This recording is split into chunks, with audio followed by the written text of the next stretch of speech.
welcome, and thank you so much for joining me today. My name is Charles Joly, and I'm from Chicago. If I may give you a quick bit of background on myself so you know while I'm here. I've been in the bar and restaurant business my entire adult life, the last 20 plus years. I'm probably best known for my cocktail creations. Up to this date, I'm the only American to have won the Diageo World Class Global Bartending Competition. My last brick and mortar job was as the beverage director at the Alinea Group's Aviary Cocktail Bar. There, we were the second bar in the country to win the James Beard Award for Outstanding Beverage Program.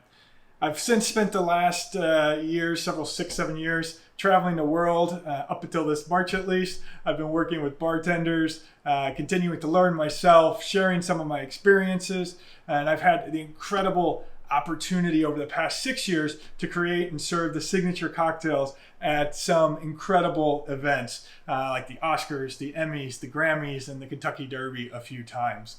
And while all that is fine and well, it's perhaps the least important part of my career in terms of what brings me here to talk to you today. And I've held nearly every job in this industry. I began my career as a busboy, moved to barback, bartender, manager, and eventually worked my way up in one of those organizations and became the operations director for Chicago-based bar group. Ended up designing and opening 7 venues across 3 states with that crew. I've run all sorts of concepts from high volume nightclubs to neighborhood sports bars, specialty tequila lounges, beer bars, fine dining restaurants, all the way to refined cocktail lounges. And when I'm speaking with operators like you, I understand it from inside the trenches. I've had to keep the balance of offering an exceptional experience to my guests and also keeping the lights on. Definitely enjoyed the rush of building new concepts from scratch, and also felt that sting when we had to close the door on an unfortunate occasion. In the past years, I've also explored some other ventures that are related to our industry.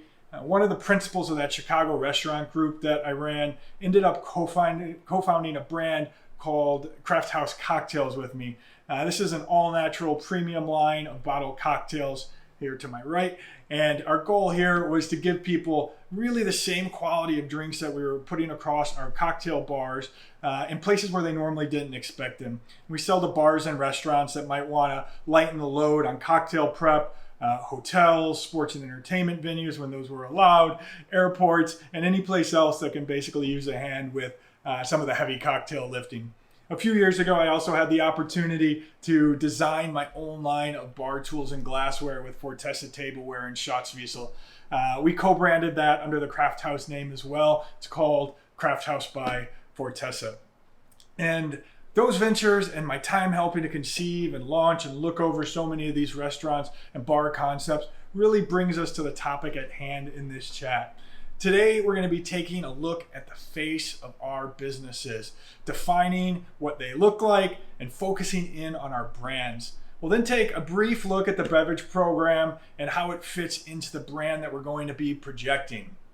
Now, our brand has always played a key role in our businesses. Even if we've never thought about it in very specific terms, it's certainly not a new concept, but the tools that we have to build our brand and the way that our guests interact with us are always evolving.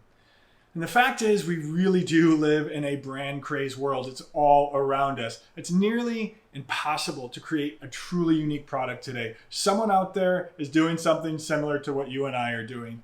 What's worse, sometimes that competition may not have as good of a product, but they end up doing more business. Why is that? And I experience this regularly with my bottle cocktail company. We became quickly aware that you could bottle liquid gold and no one would care if they didn't have a connection with the brand at the root of it all.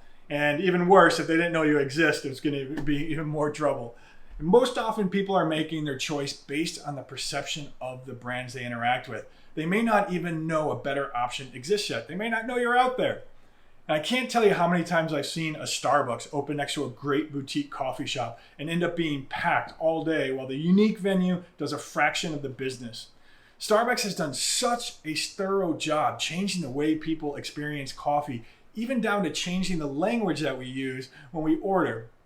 It's become safe, reliable, and really part of people's daily ritual. All of this is intentional and by design. They did this very purposely.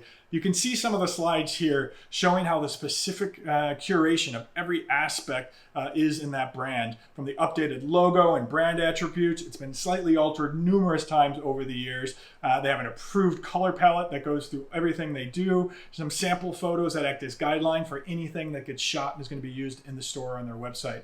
Obviously, none of us have these marketing agencies to create the standards for us. That said, no one knows your brand better than you and your team. And I think we can learn some lessons from these big companies that spend boatloads on this stuff and employ similar strategies in our own private venues. Now, that independent shop can certainly survive and thrive, but it's going to have to do some serious branding of its own to find its niche market. That doesn't mean trying to outspend the mega brand. Obviously, that's never going to happen, but it can be done by creating an authentic and unique experience with its customers. They need to make a real connections. That's what the little guys can do. And that's what makes our loyal regulars come back time and time again. It peels off a little bit of that business from the big guys. And we also have the advantage of being more nimble and being able to read the market and react very, very quickly. Restaurants and bars make up one of the last areas of commerce not fully overrun by corporate brands, thank goodness. And we can continue to keep our foothold with some of our thoughtful concepts.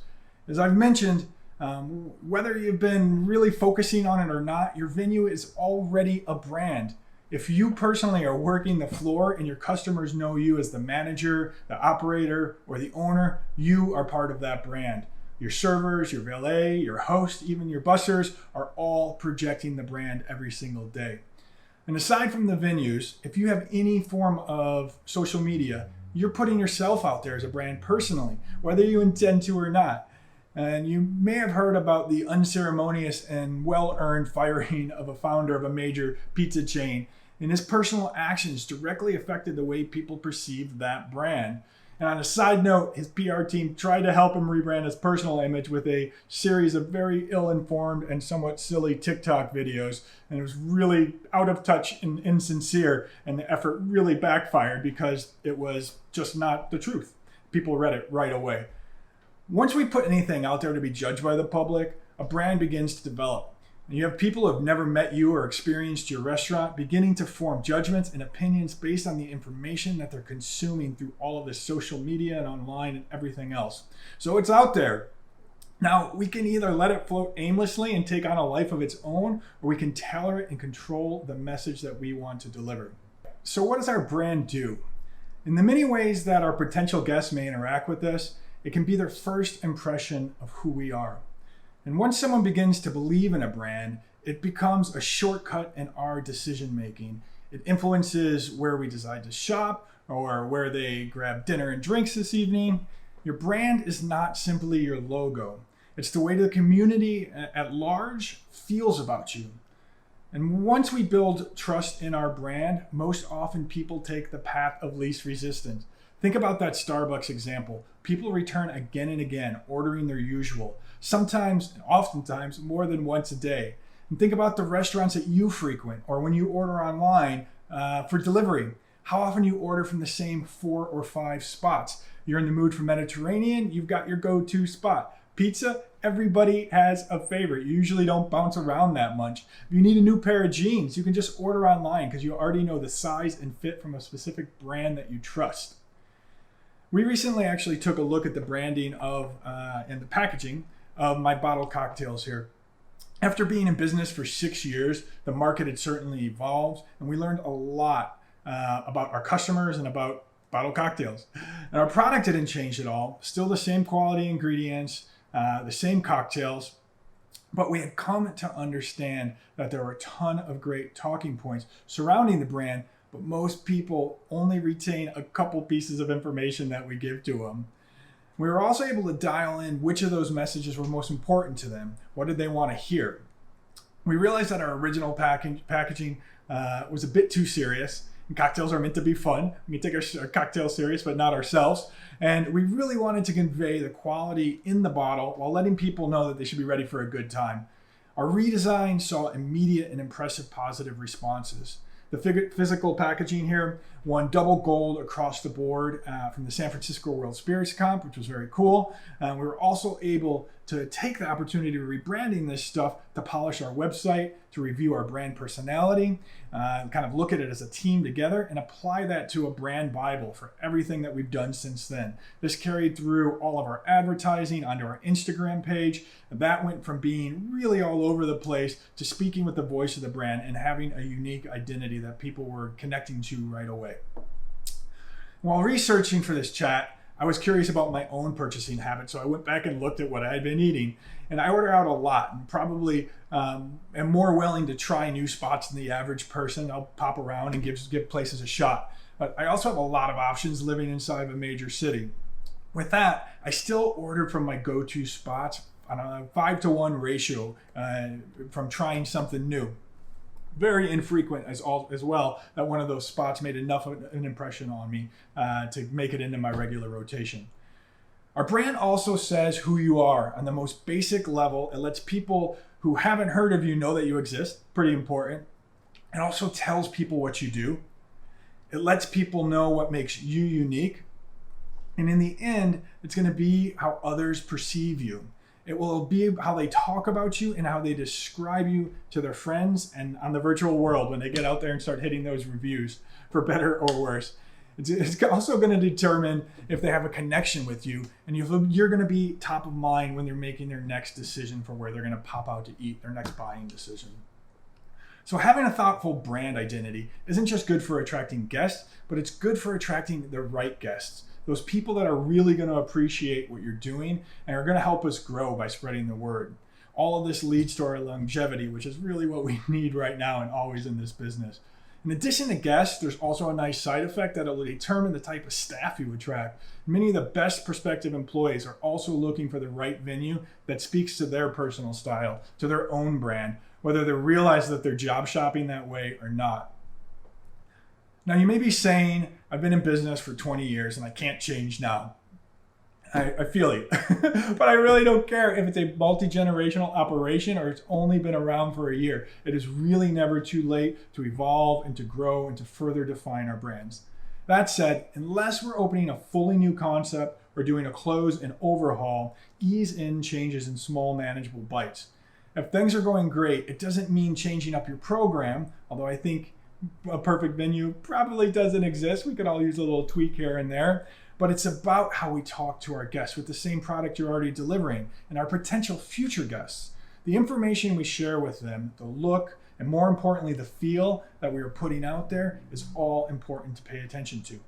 I really do want to emphasize that taking a few updates at a time, rolling them out with really high standards, do a few things, do it well, is the way to go. Going halfway into a re-concept rarely, if ever, is successful.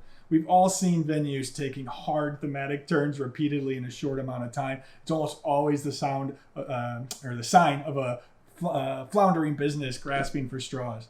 Whatever you do, do it honestly. And remember, your brand is your personality. If it's disingenuous, people will call it out quickly. It must be real and it must be thorough, and you must walk the walk. The commitment needs to come from the top down, and the entire team needs to drink the Kool-Aid here. Your passion for your venue and its persona are going to excite and fuel others.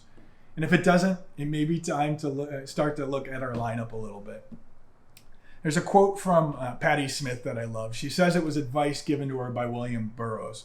And while this is about her personal brand, it's just as true for you and your business. And it goes, build a good name, keep your name clean, don't make compromises. Be concerned with doing good work and make the right choices and protect your work. And if you could build a good name, eventually that name will be its own currency. Those words were never more true than in today's world. And there are too many examples of wildly successful companies that didn't adapt to the time. Even juggernauts that people wouldn't believe would be obsolete in 10 years. Like, talk to a cab driver about that industry as Uber emerged and most taxis still relied on a call center. Nokia phones, if you're in that generation, thought they owned the market in cellular. And brands like Polaroids that were staples were nearly wiped out and only came back after they assessed the market to see what they could do with digital printing like right now. Someone is really going to always be knocking at the door. We know that in this business. All of this said, our brands must still be always authentic, sincere, and intentional. To thy own self be true. It's fantastic advice. It rings true today for sure. It really does pay to figure out who we're going to be and commit to that. And I think of standards like Gibsons restaurant, the steakhouse behemoth that's based here in Chicago. They're definitely one of the great success stories with 30 plus years on top. That said, this place has a rock solid brand identity. It knows who it is and it lives it day in and day out unapologetically. There's nothing groundbreaking about their formula. It's a steakhouse, a nice steakhouse, but they do it consistently. And even this icon has adapted to times with a successful delivery business, their own hashtag, nearly daily Instagram posts, and a spin-off Italian restaurant in a much more modern, slick space that coattailed on their name. Now, could I still get in there and do a few tweaks? Of course, we're service industry people and we are full of opinions if anyone is. But they're truly a shining example of knowing what role they fill in the community, and they have a clear sense of who they are. It's such an important angle. You cannot please everyone. You know who you are, and you know what your reason for being is. When we think about our brand, try to think about it like personality traits of a person. And this should carry through everything that we do. If you had to describe the personality of your venue, what would its traits be? Now, a few examples that come to mind for me for some different concepts. Take the Roti Mediterranean concept. If you're not familiar, this is a fast casual, kind of healthy Mediterranean concept. Think the Chipotle model, but slightly refined. I would call this place light, effortless, somewhat playful, maybe a little bit bubbly. You can take a classic diner concept and think boisterous, nostalgic, quick pace, authentic. Go back to that steakhouse concept. It's welcoming, it's communal, it's comforting, it's refined, but still very familiar. Some of these modern concepts that are out there, they're innovative, experimental, risk-taking, playful, adventurous, whatever attributes you want to apply. Again, these personality traits that you identify as the core of your brand, carry them through everything, from the venue itself and the decor, to your website, details like the physical menu, the glassware that you use, the music that you play, the types of food that you put on the menu, your service style, even the uniforms that the staff's going to wear, the color palette that you're going to use across your restaurant, your social media, and your advertising, just like that Starbucks post, your logo, and certainly your social media. This should have a voice that reflects all of your key attributes. Now, social media can easily be an entire series of conversation on its own. If you have a clientele that's active on social media, and trust me, your clientele is, it's said that nearly 80% of Americans have used it last year. You can't underestimate the value of this. I can't tell you the times I've personally seen a restaurant that I love post a special that they're running for that night, or a picture of their patio, a new cocktail, whatever it might be, and I end up going there shortly thereafter. I simply hadn't thought about them in a while, and they brought themselves to top of mind with a free post that took 20 seconds to put up. I've seen these successes with my personal brand, with Craft House as well, after I've posted something on my feed. A friend recently reached out to me and said, I can't believe I haven't thought of this before, but these are perfect for our patio on the river that we have. That one post accidentally led to a fantastic partnership for us, and all it was this accidental tie that happened and reminded them. So for your social media, find someone in your organization who's really in touch with how to use it well and who has an eye for a good photo. These images should be concise, they should tell a story, and all make sense when you look at your page together, while reflecting the personality and attributes of your brand through and through. Find accounts that are running successful pages that you like and take some cues from them. All right, a few tips to get started. Post every day. This regular posting will increase the views that your posts get, as these algorithms prioritize accounts that engage often. Infrequent postings are going to lead to yours being buried from your followers. It also pays to find the right hashtags and create one of your own. You want to avoid really basic hashtags, as they don't serve you nearly as well as those that have been used less often. For example, hashtag Steakhouse has been used over 2 million times on Instagram. Your post is going to get lost. Something more unique is going to bring you up into a more prominent position and get you more views. Don't be afraid to pay for the occasional post if you have something special going on or something you really want to promote. With that, keep an eye on those analytics. When you set up a business account on Instagram, they give you all sorts of valuable information. And try some different things and see what people are reacting to. Whoever's running your account should be curating your following as well. You got to follow some relevant accounts and interact with your fan base as they interact with you. I was recently shocked as we launched our cocktails on Amtrak, and they replied within minutes to one of my posts tagging them. It was very on-point management of their account and super unexpected from a classic company like this. They're very clearly working on some more up-to-date branding themselves. While Instagram seems to be the clear front runner for the moment, it's also important to keep your other platforms up to date and on brand. Facebook and your website are going to be super important still. Maybe a Twitter account, but slightly less important than those other avenues. Then there are the other outlets to keep an eye on, like the dreaded Yelp. Here I would just maintain as best as possible. Try to reach out to negative reviews and respond to them in kind. Don't harp on it too much or it's going to drive you nuts, as you well know. Let the good reviews stack up and drown out those trolls. Don't forget to update your information that pops up when people Google search you as well. Make sure that that is current. The final area that I want to talk about may be my personal favorite, and that is your beverage offerings. I'm a huge advocate for having a thought out beverage portion of your business. It doesn't mean it has to be complex, but it does have to be intentional like everything else. And we're going to take a deeper dive into menu items, costing out cocktails, and more specifics in another conversation that I've recorded for Gordon Food Services. First things first, let's take a look at what role our beverage program serves for our guests. What's the focus of your brand? Are we a restaurant first that also has a nice beverage offering? Are we cocktails up front with food offerings to complement, a 50-50 split? Or sometimes it switches on you, something you didn't even plan when you opened your business. When you're looking at your beverage, it's an important place to stay focused as well. Don't try to be everything to all people here. As long as it fits into your mission and your personality, the range of possibilities that you can attack are really endless. A simple place to start, and I love it, is to test some things on a menu board with some daily specials, or use a chalkboard or a roll of butcher paper up on the wall. That pic with the bar with the butcher paper is actually from a friend's place called Bulletin Place in Sydney, and it's regularly on the top 100 bars in the world list, and it runs its entire cocktail menu from that paper roll there. And this can stretch all the way to the other end of the spectrum with a specialty bar that has an in-depth focus on something very specific. Take it like a speakeasy or a whiskey bar or a tiki concept. Now these obviously take a considerable amount more work to roll out properly, and they serve a very specific niche. I don't think the most basic menus need more than 6 to 8 cocktails typically. And I believe we can still institute a standard fresh cocktail ingredient program at any bar and restaurant. We're talking about the bare essentials with this. Making some simple syrup, squeezing lemon and lime juice, and having a small array of decent, and that doesn't mean expensive, spirits behind the bar. And we're going to dive deeper into this again in the cocktail session, so please check that out if you have some time. We'd love to see you there. So long story short, if you've got a neighborhood Italian restaurant, you don't need 200 bottles on the back bar with the mixologist and his girly mustache behind the stick.